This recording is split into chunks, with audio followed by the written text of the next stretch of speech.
Talking about the UK, we saw Sadiq Khan proudly share this image on X. You think this was the flag of a conquering army, the way it's displayed there. But perhaps it is the flag of a conquering army, Douglas, because look what happened when this young man, Montgomery Toms, wore a billboard saying that the trans flag represented mental illness. Have a look. Young people have been mutilated. That is why young people have been. That's why the Tavistock clinic was closed down for mutilating young people. I'm now going to be searched. Apparently, I'm provoking. Apparently, what I'm doing is harmful. I've done nothing wrong. I've exercised my right to demonstrate. I've exercised my right to protest. Douglas, he was arrested. He was put in handcuffs by 11 police officers. And I do wonder, when is the last time we saw 11 police officers turn up to a house break-in, for example? This is policing in modern Britain, it seems.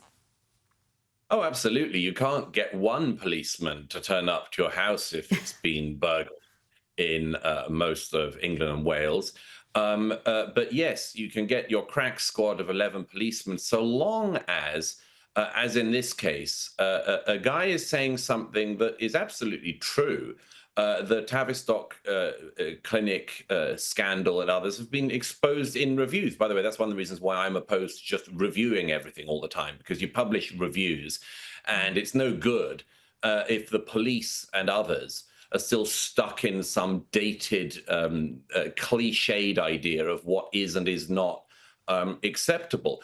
If this young man had stood on the streets of London and called for jihad against the infidels or intifada and much more, he would have been scot-free. In fact, that's the advice I'd give to him for free. If he finds himself in this position again, he should immediately shout, Allahu Akbar, death to the infidel, jihad, jihad, jihad, and they'll say, very nice of you, sir, please continue on your way.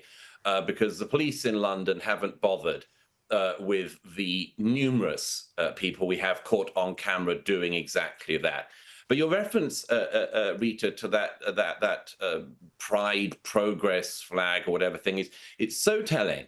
Sadiq Khan, Mayor Sadiq Khan, was never at the forefront of these rights campaigns at all.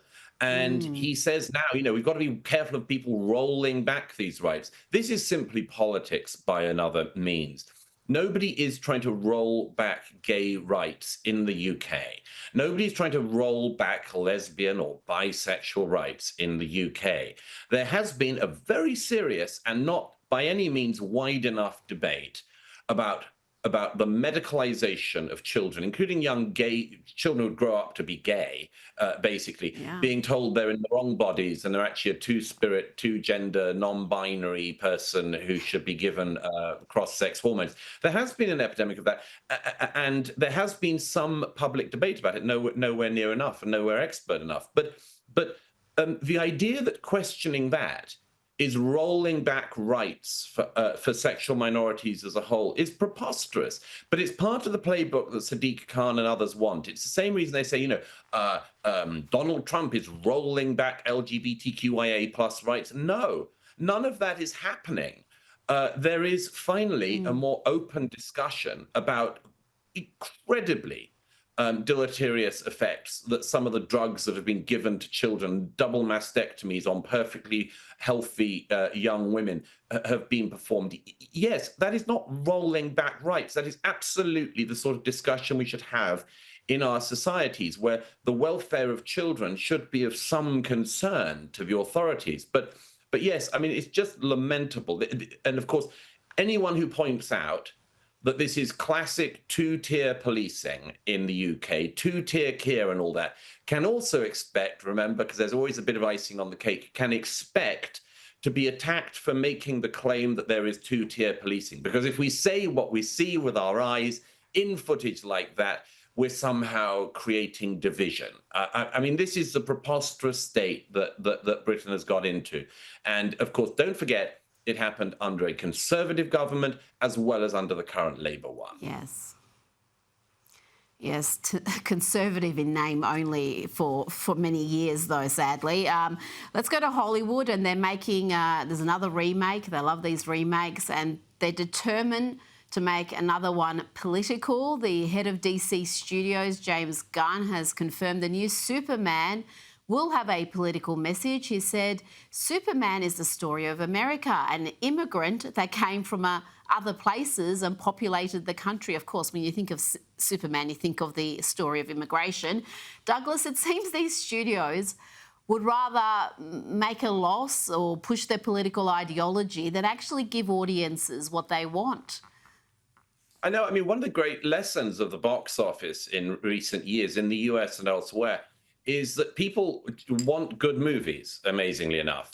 Look at what Top Gun 2, Top Gun Maverick, managed to achieve. Basically saved the cinemas in the US when it came out, because it didn't have any of this bunk and guff. Since then, Disney and other studios have really unwisely, for their own profit margin, if nothing else, decided to go down this kind of route, make everything about the same boring political, pseudo-political points.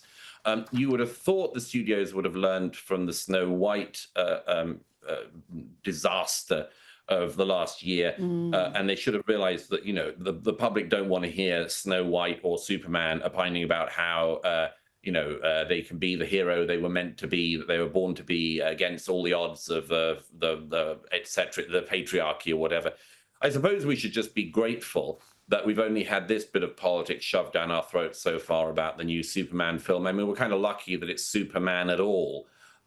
You would have thought by now the studios were so depleted in their ideas that we would have had ourselves force-fed an ethnically diverse female Superman, and that if you didn't just love that, then you were obviously the kind of bigot who should be arrested by as many police officers as a local force can bring up. But all this stuff is connected. It's always just this tedious, predictable, juvenile politicking being forced on us, whether on flags on the streets, whether by the police, whether by the studios and elsewhere. And just, you know, the police have a job of policing. The authorities should keep cities clean. And studios and film studios should make films that we actually want to watch. And, you know, there's a thought for free.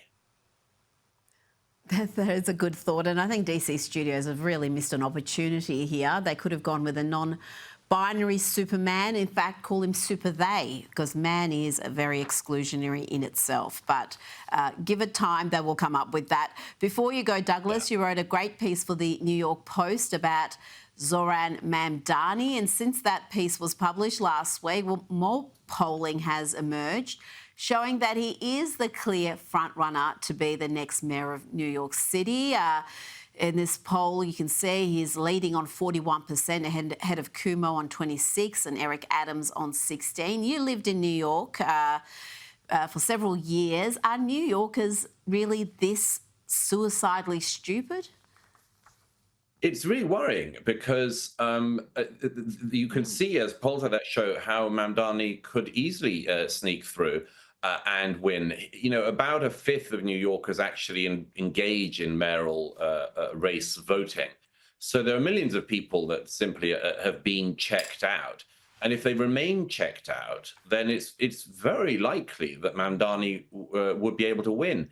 As I said in the piece, there's all sorts of reasons to not look forward to that, not least the fact that he can't do basic math or accounting and can't read a budget sheet. And that just got exposed the other day as well, because, of course, he's promising tens of millions of dollars to things that turn out not to actually be in the gift of the city to give.